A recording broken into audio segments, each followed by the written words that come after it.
Right. So every Wednesday, we do a Lest We Forget segment where we look at issues or disasters or just national events that have happened in the country that sometimes continue to affect us. And we try and root it in a certain incident or incidents and then ask ourselves, how are we better navigating this specific issue? And today, we're looking at school fire tragedies.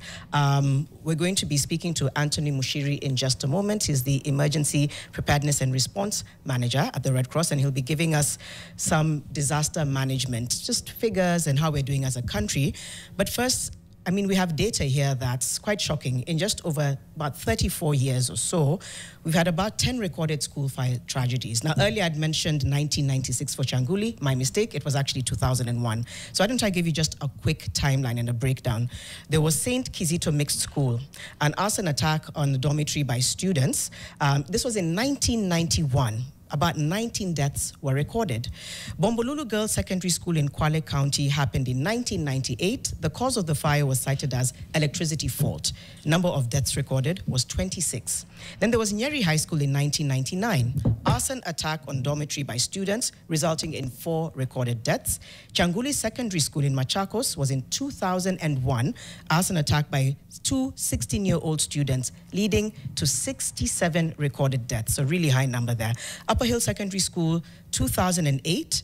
Arson attack on dormitory by students was the cause of the fire, resulting in 1 recorded death. And Darasha Boys Secondary School, that fire tragedy took place in the year 2010, and the cause of the fire was an arson attack on dormitory by students, resulting in 2 deaths. Asumbi Girls Boarding Primary School in Homa Bay County, 2012 was the date of the fire. I can see Latif is disagreeing on some of the data, but he can come back and give that to us. Electricity fault was cited, resulting in 8 deaths. Then there was Steph Joy Boys Secondary School, arson attack on dormitory, resulting in 2 deaths in 2015. And the last 2 that we have here, Moy Girls High School, 2017. The cause of death was arson attack on dormitory by students, resulting in 10 deaths. And finally, Hillside Academy in Darasha, 2024, ongoing investigation, deaths 17 and injuries 14. Latif, before we begin the conversation, where was there? No, it was a Hillside one right. Darasha that I was waiting for. That's the one you were waiting for? Yeah. Okay, so that's 10 incidents over just over 3 decades, several deaths. So a lot of school fire tragedies. And in all these, you find students injured, students die. There are very many unfortunate cases of students dying.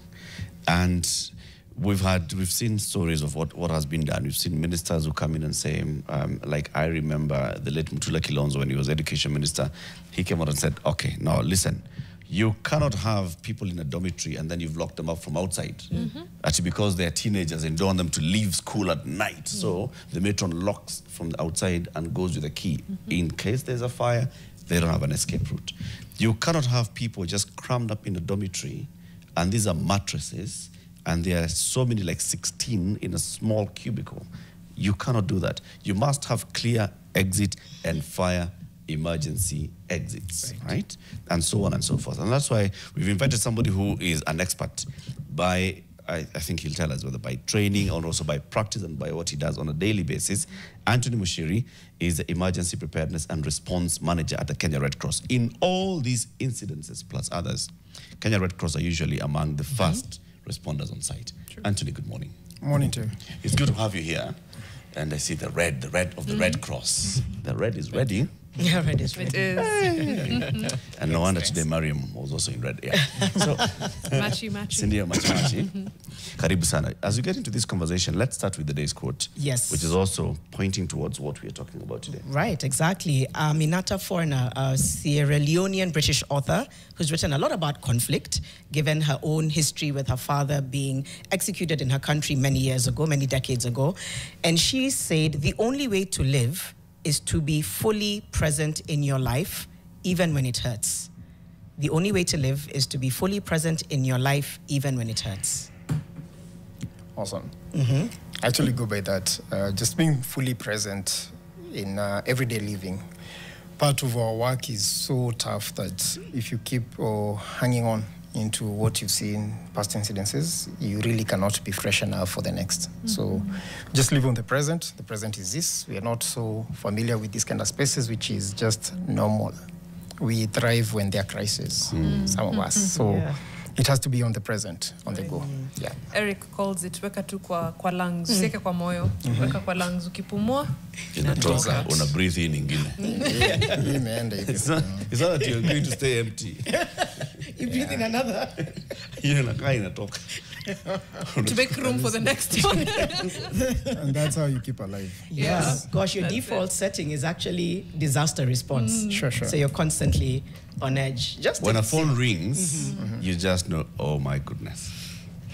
So, yes, some of us don't have the liberty and luxury of having a D&D function, like on phone. Wow. You're on call anytime. And in worst case scenarios where you have to go on D&D, then there are people on your favorite that when this call, clearly it's going to come through and you know it's bad. That being said, you never know. We can't define who makes that first emergency call. At Kenya Red Cross, I mean, we see it from either someone who was passing by, seen an incident, a volunteer who was on site, a police person. I mean, you can never define who makes that first call. But after that, what is the ripple effect? Who then takes what measures? Who responds to what? Who then delegates to where? How fast then can we be of use to the country? But important to state and mention, even as we start this conversation, is that for any disaster, it's a responsibility of government first on any disasters that happen in the country, in any country, really. After that, Kenya Red Cross comes in as an auxiliary to government efforts and whatever responses government does. So we work closely with government. We support government in these responses.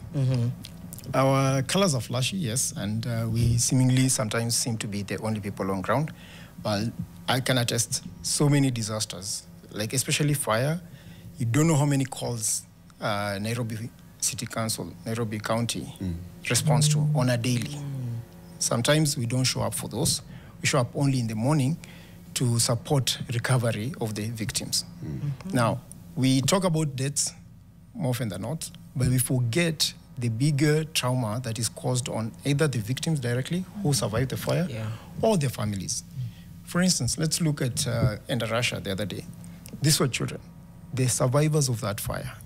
Who is handling them to date? The family members who lost their lovely young ones. Who is sorting them out to date in terms of just their mind space, the psychological space? So this is a big space which we usually come in at the very first time. Whenever we respond, we are responding with psychosocial support, first aid, and now recovery in different means as they show up. I want to start with that Russia boys, because it's the most recent one. 21 boys died. It was a mixed primary school, yes. 21, they died. And I look at it from, this mother who at the beginning of the term sent their child to school. These children are in the early years of their life, right? So it's 10, 11, those are the ages that we're talking about. A 10, 11-year-old boy has gone to school, girl has gone to school, and then you're called and told that there's been a fire at that school. Now that's one end. Yes. The second one is that the fire was so bad that these children were unidentifiable. That we need to pick your sample, DNA sample, to match you with the remains that we have to tell you whether this is your child or not. And then you go ahead now and bury what somebody told you that this is your child. You had no way of identifying. The memory that you have of your child is completely different from what these people are giving you. They've put some remains somewhere in a casket and told you, this is your child, go and bury this child. And we come, we make political noises there, we say this and the other, and we go away, and we move on. Now, this mother, this father, who remembers the day they sent their child to school, and remembers that they do not know who they buried. They are only told that this is who you buried. These people, we forget about them. And this is why you're saying that you come in. So what support can you possibly offer to this person? Primarily, counseling. It's psychosocial support. It's continuous. It's referral-based, depending on the nature and gravity for different individuals. I mean, we all cope differently. There's some over time who manage to cope. The others, it's a lifetime agenda. And as such, be it as it may, for the children, is even worse. The survivors, they're children who rescued others. They're those who went back to rescue others that now got caught up in the melee. So it's all mixed up. But as I said, everyone copes differently. Others take much longer. Others cope a bit earlier. But you can never tell that one was able to totally overcome it. Because the next time there is a blast, the next time there's a big fire, the next time you guys are enjoying a bonfire around a campsite, someone is like, I'm not coming there. It's a trigger. For them, it's a trigger, yes. Yeah. Even such images are a trigger. Sure. It's just even mentioning it, mentioning passing outside at school. Everything could be a trigger depending on how this person is coping. Even smell, even smoke. For me, I recall 1998 bomb blast. What affected me most was the smell of bodies. And as such, for a long time, whenever I could smell smoke coming from charcoal stoves, then I would pick up the memory. Yeah, that will trigger, but it was able to pass on. But back to the conversation, it's very good and interesting to see how much progress has happened over time, and more so in schools. Ministry of Education instituted a safety policy for schools, and even in Russia, all windows were opening on the outside. All windows didn't have grills, and that's how then most were able to survive by escaping through the windows. Okay, the doors were opening on the outside too. The ability for doors to open on the outside is a big deal for anyone who cares about safety, because then from the inside you're able to kick, you're able to push.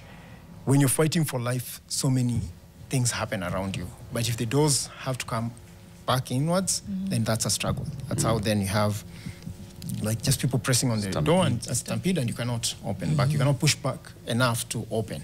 So these measures have gone a long way to help in the number of reduced fire incidences in schools progressively. Right. But that being said, also the need for us as a country mainstreaming preparedness, mainstreaming just ability to mitigate or manage fires before they happen, that's a big deal.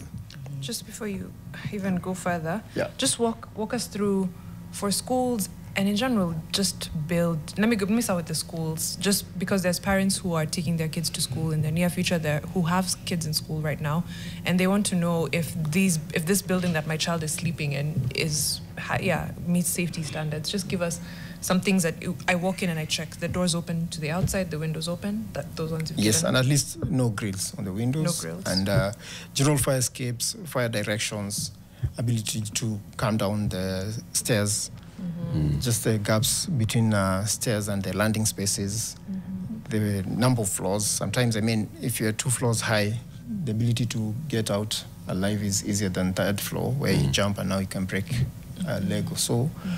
But primarily, it's not even on your parents. This kind of responsibility should not be bestowed on people who are paying to get a service. It's a whole lineup of the ministry and how standards of buildings are qualified. Okay, so when they pass these standards, they should be able, in a way, to be navigated in terms of escapes. The biggest agenda we feel has to come through, which is not there yet, is smoke detectors. I don't know for a reason why, as a country, we don't utilize smoke detectors, not fire detectors, smoke detectors.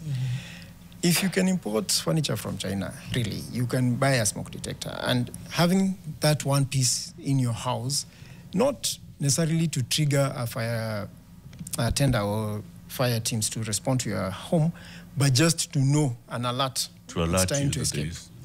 If this happened, before a flame gets to the magnitude of Russia, there was lots of smoke, of course, and kiddos could have escaped, even before the flames got to them. Because as I tell you, they were able to escape. Many more escaped.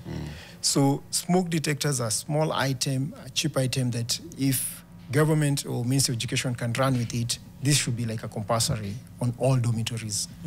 Again, residential fires, again, this is a big deal. This is an area where people also need to embrace just having smoke detectors. For informal settlements, we did a project which was urban resilience project at Nairobi, Mathare, and Mukuru. And the idea was to support communities in the ability to prevent fires, first of all, to mitigate when they happen, and just put fire gaps. this has really come through in terms of just how then fires break out, but they're not able to move on to other parts of the informal settlement because now we have fire gaps, which again act as pathways whenever these fire trucks are coming through. So again, that's a step in the right direction, but much more can be done in terms of how the connections are done and the kind of just illegal connections out there. For us, primarily also is communities to be able to do first aid on their own. You don't have to come from an office to go provide first aid. The more people are aware and have the skills, the better they are at the first response. We state and say at Kenya Red Cross that it's communities that respond to their own disasters first. By the time we come in, we are at that level. What do I mean? There will always be a neighbor who is a second responder apart from you. There'll always be a passerby or someone else who had the cry, and now Red Cross will be called. By the time you respond, get into a vehicle and get there, you're really not, you call ourselves first responders, but there are other people who had done some bit of that golden hour to save lives. And you should be able to do that. And that's why we train lots of community members on first aid. And I'm sure even with trainings, because I always feel like there's training and then there's the shock of the incident actually happening. Your thoughts on the 1, 2, 3, you alluded to it a bit, exiting the building. Somebody watching this or listening to this is saying, if a fire starts, I'll panic. Maybe there's not enough drills that are done. They do not use a fire extinguisher. They just panic. So how would you advise people to what's the first thing you need to do if you suspect there's a fire or if there is a fire? Take off. Just save yourself. Yeah. I mean, it's as simple as the same way we look at flights airbags when they pop down. Attach yourself first before your neighbor. The same for fire. If a fire breaks out and you feel there's either someone has wailed into a big nduru. Secondly, maybe the fire bell has gone, which half of the time we even just listen and you're like, kwani leo kuna drill? No, just save yourself first. Yeah, don't be a hero. Let's be discussing stories because you'll be alive. Number one. Number two is whenever you pass through doors, is closing them so that the fire then doesn't spread onwards towards even where you're going. Last but not least, if you're really caught up and there's smoke, you have to crawl out. Don't walk up because you'll inhale smoke and you'll collapse and then you'll get caught up. Again, the last one is never go back. If you're safe enough to have gone out, never go back to rescue. That's a responsibility of firefighters. People also confuse, as you said, Latif, we always show up during fire responses. But Kenya Red Cross is not a fire response organization. There are trained firefighters who respond to this. And we have a big team of coordinated by the Africa Fire Mission, who is just a big team of firefighters, and they are doing a great job out there in counties, just trying to demonstrate fire prevention and firefighting skills that you can do at home even before responders come in. Our role as Kenya Red Cross is we come in to support with one, first aid for the victims, people who are injured, people who are burnt or surface burns, and refer them to hospital. Secondly, provide psychosocial support, as I mentioned earlier. Thirdly, support in recovery, and that's why we are able to provide non-food items, which are usually shelter, emergency shelter material, and food items, depending on the magnitude. Yes. There's also now, for homes, let me look at, because I've done 1 or 2 drills at Nation Center, and you'll see them in corporate buildings happening, at least to some extent. But in the home, I don't think we often do drills, or think of fire safety, extinguishers, even what carries the risk of starting a fire at home. So just walk me through that. In a residential setting, what carries the most risk? How do we prevent that? And what are some good, safety features that we could have? 3 big items are usually 1, gas leaks, electrical faults, and of course the kitchen area. You'll never know what happens. The other one, which is trailing closely behind, are candles. How we handle candles and where we place candles and how they get to burn out, whatever surface they are on catches fire, and then you have a fire. So these are the major items to look out for. Again, as a country, we don't have rules around where we store gas, for instance. Everyone has a cylinder in their kitchen, inside their house. It was so crazy when I found out that the gas cylinder is meant to be outside. Yeah. I was Most like, what do you people mean? We don't don't have them, know. We don't know. It's not meant to be in the house with not you. Most, Yeah. not most. That's Everyone. Not, insane. no, you're saying everyone, not even most. It's like you're saying it's most. close It's to every- 1%. Yeah, that people who have the gas cylinder outside. That's very Yes. true. That's Yeah, and so so that's another risky. big one. right. Yeah, of course. Is it because of is that a regulation thing? Because I should Yes. think it should be building regulation, then that you have a space outdoors for a gas cylinder. Yes. Is it? Yes, it's a regulation thing, and it's not as enforced. If it's enforced, then people would push them out. Again, we need to push them out to the point where they're not lucrative enough. I mean, look at apartments and people putting gas cylinders outside. How many of those will survive? Is it a bit? Tender. No, like a bigger cylinder, unless you have now a central reticulated system, which the government was trying. Another way. People are like, at the gas for pipe. Yeah, that would Yeah, It that's would be the even more same crazy. thing if you placed your gas cylinder outside and you're on the second floor. How will it come from there to your kitchen? Pipe. No, on a balcony, on the second floor. At least outside, eh? Outside, yes. At least From the balcony to your kitchen. Yeah, pipe. It's a pipe. Okay. So the pipe here is the issue. So maybe to answer you, another thing we don't do at home, which you do in the office, is you'll have an extinguisher here, but don't have it in your house. Yeah. When you sit around the apartment, you imagine it's there. Another crazy thing we do is, even in offices, I find people, the cleaners, using fire reels to clean buildings, and that's chaotic because this is water reserved for firefighting. You've cleaned your space. They use fire what? Fire reels, the hose okay. pipes. Hose pipes, right. Yeah, those red ones. Yeah. We should never allow such. I haven't seen No. it. No, I'm laughing. You've ever seen 'cause those? There's a cat nursing her kittens in the thing where the fire reel is. And I'm like, Yeah. it's like no one bothers with that. It's the kittens and the That's cat. true. So it's just left there, Just left or it's there. misused, the way you're saying. Right. It's, We really don't have that information. Another small item is a fire blanket, which I really recommend everyone to have in the kitchen. A fire blanket is much cheaper, easier to use. And the idea behind it is, even as you watch Africa Fire Mission going around showcasing how to stop fires, it's usually a wet blanket and then the cover, like the gas cylinder with, and then you just kill one of the three, either the fuel, oxygen, and the flame. You target one of the three. So you kill that, you don't have a fire. So fire blankets primarily do the same without the need to dip them in water. So you have a fire blanket, just pull it out, cover the surface or whatever flames are on, and ensure there's no oxygen getting through, and that's it. Yeah. If someone was already has caught fire and they're running out, again, with the fire blanket, you can chase them down the road, drop them down, and roll them using the fire blanket. Again, a very simple tool, but very effective that really people should be having in their homes. a lot of these are they are a preserve of people with a little bit of money, if we're being honest. Yes. How do we keep homes, let me start with informal settlements, as safe as possibly can be, given how crowded the conditions are, the illegal, power connections, all of that. Yeah. Yes, let me start with informal settlements, and then also for people who may not be able to afford, an extinguisher, fire blanket, and all these other things. So, three major things. One, we talked about save your life first, because that's the data we always remember. Just take off, property will go down. Somehow you'll recover so long as you're alive. Secondly, for fire blankets, as I said, a normal blanket dipped in water Will do the same job. The magic.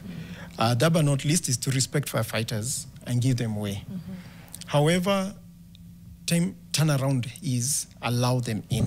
What happens is we talk about them being late, but look, right now, if we took an example of ourselves, if you're to call anyone who you imagine can respond to you the fastest, who cares for you, and call them out right now, wherever they are, how long will they take to get here? You've seen how rowdy we are on the roads. Firefighters, the fire trucks are trying to come through, we're blocking them. Someone will try to trail them behind. So some of these behaviors need to change. We just need to respect that some people are keen on others in terms of saving other people's lives, not necessarily just getting through traffic.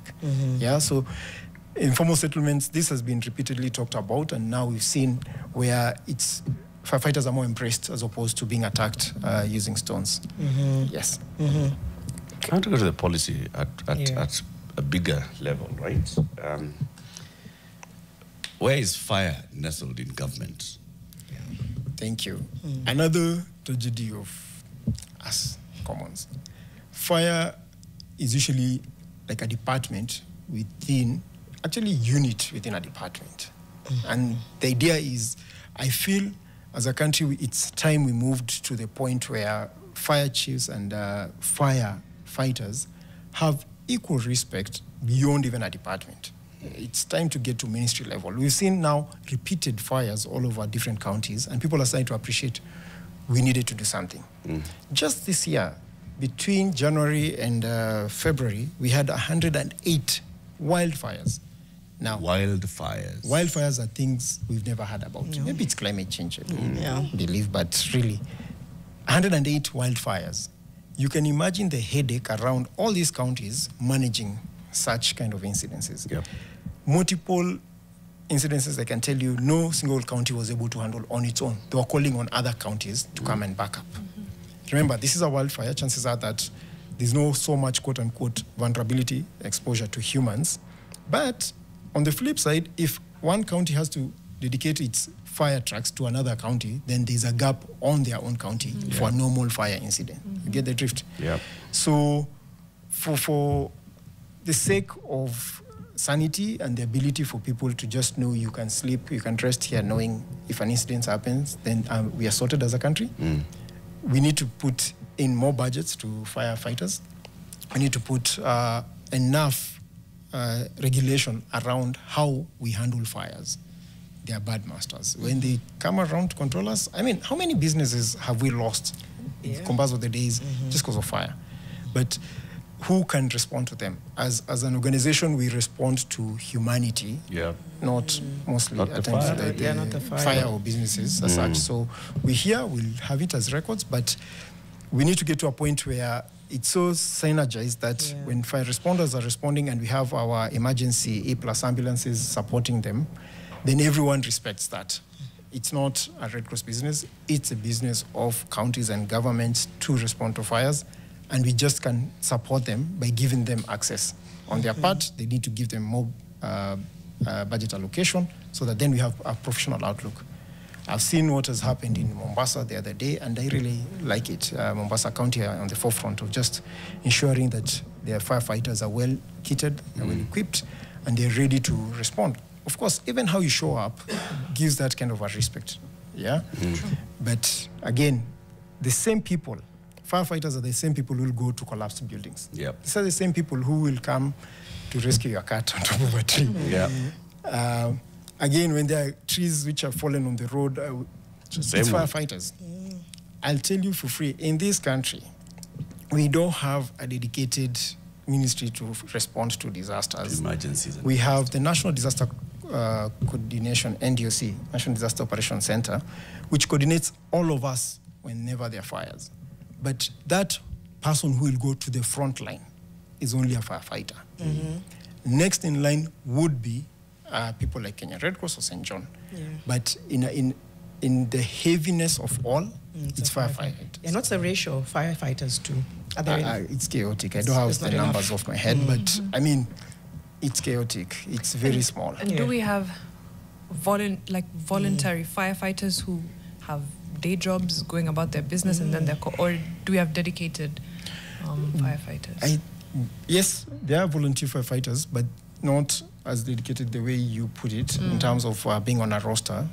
They're there whenever a fire breaks out, they would respond. I've seen this in Kiambu where the county fire has gone out training lots of community firefighters. Right. And these are people you know whenever there's a fire outbreak and we come on ground, you'd be able to support us in handling the machines, equipment, and even managing bystanders.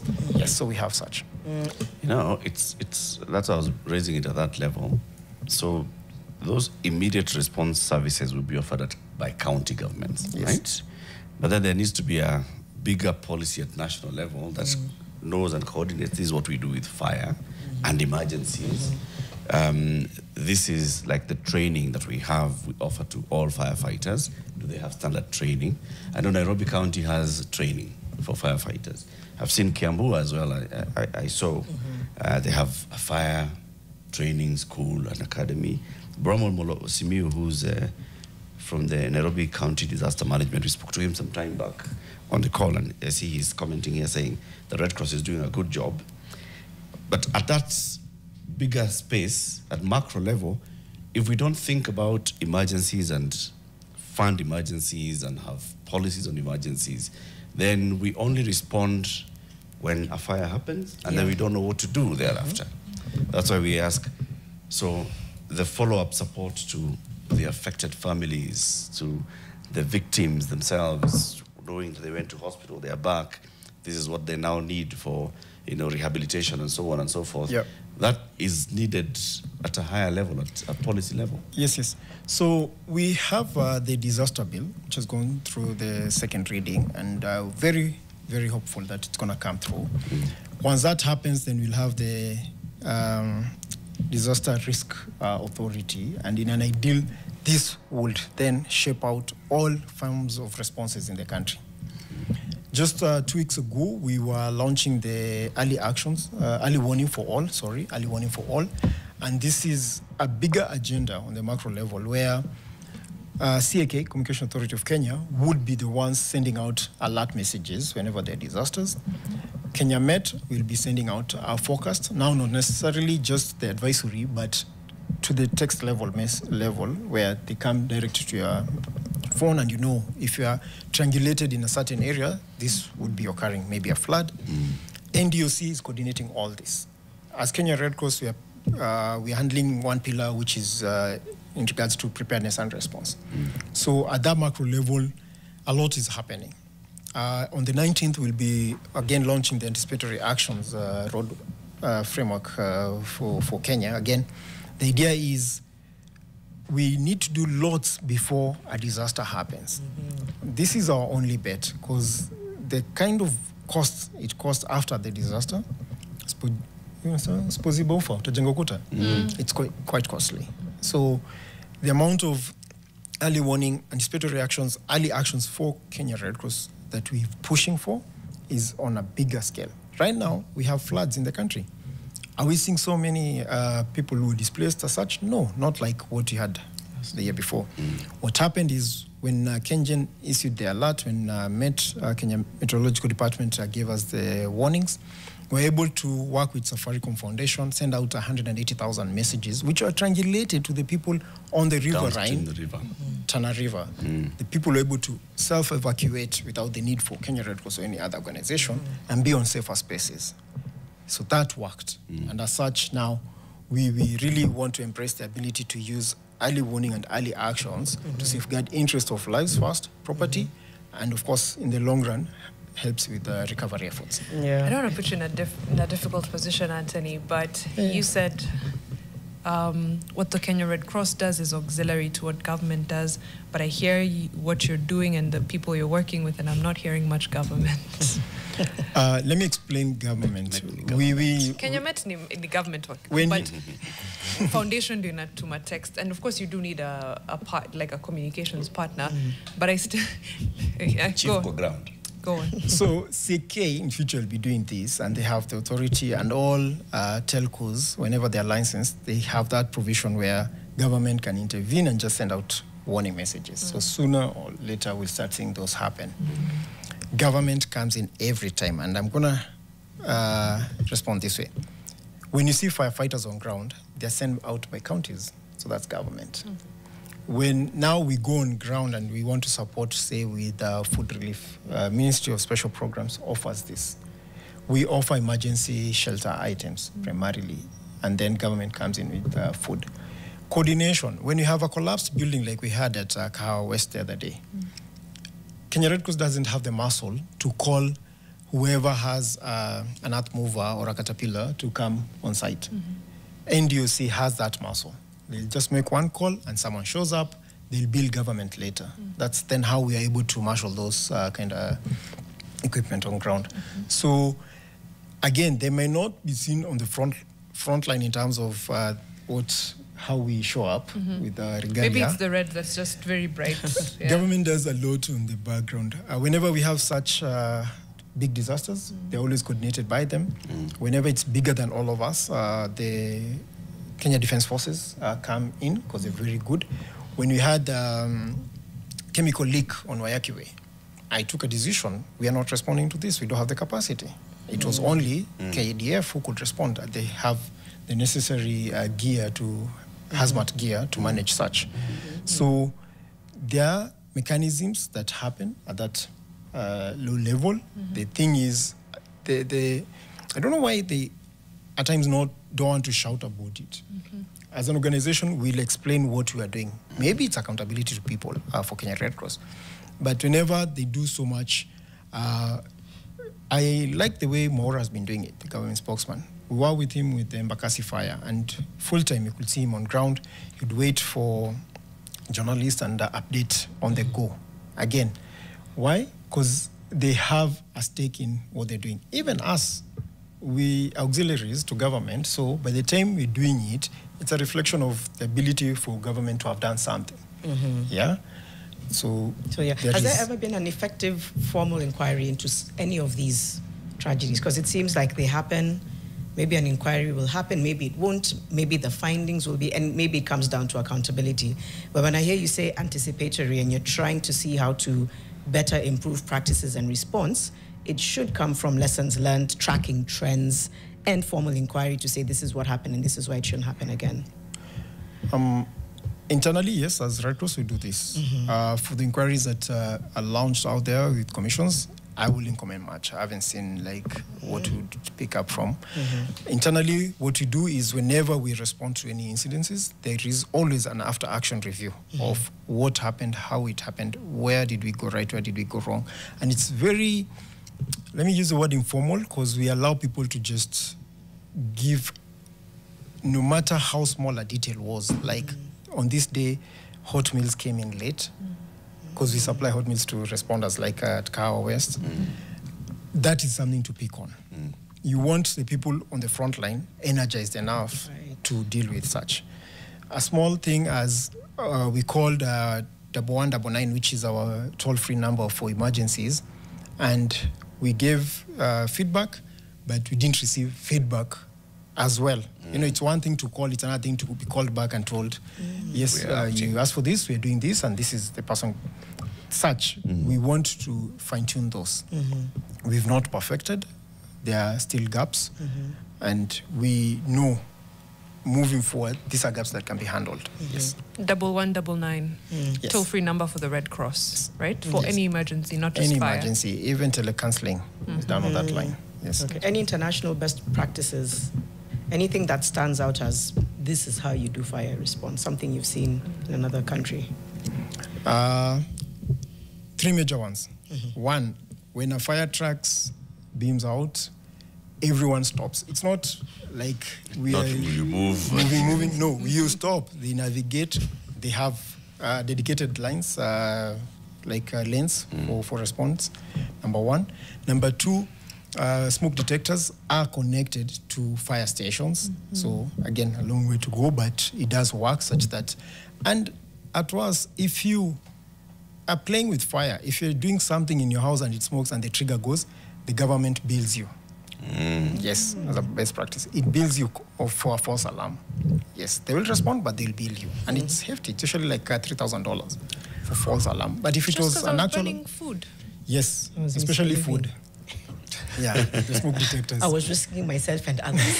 So here's your bill. To not do it again. I just like my meat very, very, very, very, very, very well done. No, I'm kidding. That and critical one is fire responders are also highly, highly trained on matters such as rescue, first aid and all. Again, they will be responding parallel with their own ambulances. I mean, sometimes I see gaps in this, and that's then how our E+ ambulances come in. Yes, those are big. Going back to the schools, and you've seen all these school fires and what happens, and there are all these safety policies that were brought into schools. Is there enforcement of these safety policies? And I'm asking that on the backdrop of this recent fire at Indarasha came on the backdrop of there were policies in place on safety, and the questions were being asked. So who authorized such a building to be a dormitory? Who authorized this and the other to be? So what are the gaps in enforcement? Their enforcement, first of all, is there, as I said earlier on. Were it not that the windows were opening on the outside and the doors, the tragedy would be much bigger. So when you look back at international, we're able to see that these were in place. Number two, gaps would be just the normal, where we know even a school size should be such and such acreages, but I mean, maybe whatever happened, corruption or what, I don't, it will be qualified. It will pass, okay? But coming back to now, these policies and how we can effectively work with them. Even to date, if you go around, there's still schools with timber dormitories, and they've existed for long. Yeah. So that was not the downside of it. What we need to all embrace as a people, as a country, is irrespective of how much mechanisms we put in place, disasters will happen. And then when they happen, the big question is, so what? So how do we deal with this? How do I escape? How do we do it? Now, routine things like just going viral with escape routes. The other day I saw a video of school kids doing a drill on fire escapes. These are good. The more people can be exposed to this, if it's embedded in the curriculum, even better, such that the same way we were taught how to cross the road, to date, even if you're in a foreign country, you find yourself looking left, looking right, but it's ingrained in you. If you can do this more in the curriculums, then we'll get it right going forward. The same kiddos will mature and come to spaces of authority and making decisions. They'll want to enforce what they learned. This is, for me, the biggest agenda in terms of how we can cover these gaps. But yes, those are in place. Okay, now, the things that you've just taught us here, just briefly too. Is there anything in government that creates a policy for awareness on emergencies? Like those things that you're saying, a basic thing, have a smoke detector in your house. This is how you deal with an emergency, and so on and so forth. How can we address that such that it's nationwide? Everybody has basics of what to do in the event of an emergency. I'll speak from a Red Cross standpoint, because this is where I have authority on. The more we go to communities and teach what you're saying, the better we all are. The more we are able to even push this to short TikTok messages or viral videos, the better we all are. People recall this. We're in a generation where you tell someone what's whirlwind, they'll want to go to TikTok and search, not Google. So the earlier we take it mainstream, social media, the better. For me, the earlier we get it on a school curriculum, even much better. But continuously, we need to be talking about fire. It's not just because there's no fire today, we stop talking about it. Similar with floods. Just because we are at a stage where we call peacetime with waters, it's not to say we shouldn't be talking about floods and how to respond or how to avoid getting caught up in flood. Yeah. Even road carnage. True, you're right. There's a few questions on YouTube.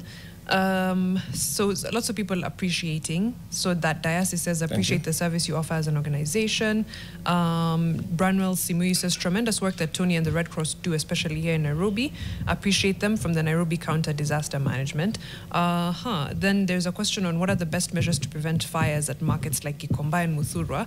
That's from Bakari Sagna. And then Rahamtullah is also asking, why are dorms always targeted by arson? I don't, targeted is an interesting, okay.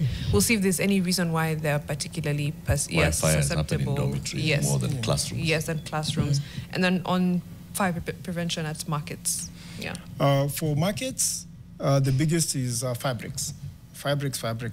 For instance, every 500 meters, a big path, like a road, that will double up as, traffic for people. Sorry, before you get into the prevention, why do fires happen at markets like Gikomba, Muthurwa so often? Again, just the same way we wouldn't define who makes the first call, we wouldn't define who is an arson, where the electric fault happened, a cigarette butt dropped. Whatever the cause will be, as I said earlier, disasters will always happen. And there's need to know how to respond to them. Okay. Better still prevent them. Now, on the prevention or just mitigating would be fire breaks for markets. That way, whenever fire happens, which will happen, then it won't move to a wider space. Dorms are targeted because, again, just the same way thieves come at night. You're at the most vulnerable. You're asleep, you don't know what's happening. By the time you're getting your consciousness back, it's already caught up with you. So I would imagine the weak point for whenever Ason's people want to do an Ason attack would be dormitories. The other bit is also they will come up because of deaths. The many fires which happen where death is not involved, we are not told about. We don't happen to get it as news. For journalists, whenever there are no deaths, we might not talk about it. It's not a big disaster. Because a fire happened, a classroom or two burned, a staff room, everyone is safe. Not a big deal, it's not a story. So again, whenever people are more vulnerable, then this is what happens. If a fire broke out right now, we see some spark will all take off. If that happened when you're asleep, you wouldn't tell until people are coughing or screaming. So primarily, the notion around dormitories, I would coin it down to that. Okay. Yes. I'm trying to see also whether hospitals are equipped to receive fire burn victims. Another big agenda. When Changuli fire happened, the number of people we had to refer to Nairobi just because of capacity of our hospitals out there, another tragedy in the country, because burns are a specialized form of injuries, and whenever they arrive at the ER, then there is this attention and care that is way above and beyond just the normal care that other emergencies handle. Yes. So is that a training issue? Is it also capacity issue for most hospitals, and just knowing that a fire will happen one day and we need to deal with, say, 10 or multiple mass casualty incidences of fire. Yes. How is that? Go ahead. Coming down from referral hospitals, who else has the capacity to handle fire victims? Primarily those referral hospitals. Below that, level 3 hospitals, they can handle, but they won't be able to stabilize someone with, say, upwards of 70-degree burns. Yes. Level 4, level 5? Yes, those can handle. Is anything being done to change that? Because now that we know, we can anticipate any certain, any capacity enhancement to just address it. I may not be familiar with the hospital levels, but what I know is we have a public health emergencies operation center also, which now has come in to support whenever there are big emergencies in the country. And I'm sure, as any other disaster, everything will tie down to a health agenda. We are having injuries, road traffic accidents. It will always come down to its Ministry of Health agenda also. So on the side of hospitals' capacity and how far they've improved, I didn't talk much. What I know with devolution, more hospitals have been upgraded to points where they would handle a bit much more than before. Okay, thank you. Wow. Anthony, you do quite a bit. You do. Work, Thank you. And Diasa says they appreciate the services you offer as an organization, as a Kenya Red Cross Society, and it's good work that you do. We hope to host you here again more and more, and to continue supporting the work that you do. So we thank you for coming today. I know you have some parting shot. You'd like to speak to Kenyans when it comes to emergency. Really, for me, it's to all our volunteers at Kenya Red Cross. We have a very big team. Jeshi yetu, it's more than 270,000 volunteers. And these are the people who make us look good. Wow. They're the people at the front line. Whenever you see, as Latif was saying, Kenya? Yes. And these are volunteers who are ready to go out to the cracks of it, be it rescuing people in the night when there are floods, be it whenever there are fires, collapsed buildings, be it just sharing information about road traffic accidents or responding to the same incidences. It's our volunteers who make us look good and who make us shine. Okay. Really, for me, it's just to thank them, to praise them for the good work they do, and to show them just of the support from both the organization. I've seen it highly level from the senior management in terms of what more can we do to our volunteers to enhance their capacity, to just get them more safe out there, be it PPEs and all. Thank you. How can one become a volunteer? Show up at any of our Red Cross offices, go to our website, click you want to be a volunteer, it will be directed to the closest county. And that's it. Thank you. Thank you. Or Anthony dial Muchiri. 1199. Or dial double one, double nine. 99. Anthony Muchiri is the Emergency Preparedness and Response Manager at the Kenya Red Cross. Today we've been saying, lest we forget all these school fires that have taken place, and are we prepared for them? How do we handle them? These are just school fires. Are we ready for fires, emergencies, like Anthony is saying? These things, disasters will happen. How prepared are we for any disaster? Thank you for tuning in to Fixing the Nation today. Tomorrow, more conversations. So from Janet Bogua, Mariam Bishar, and Eric Latif, have a lovely day. See you tomorrow. See you.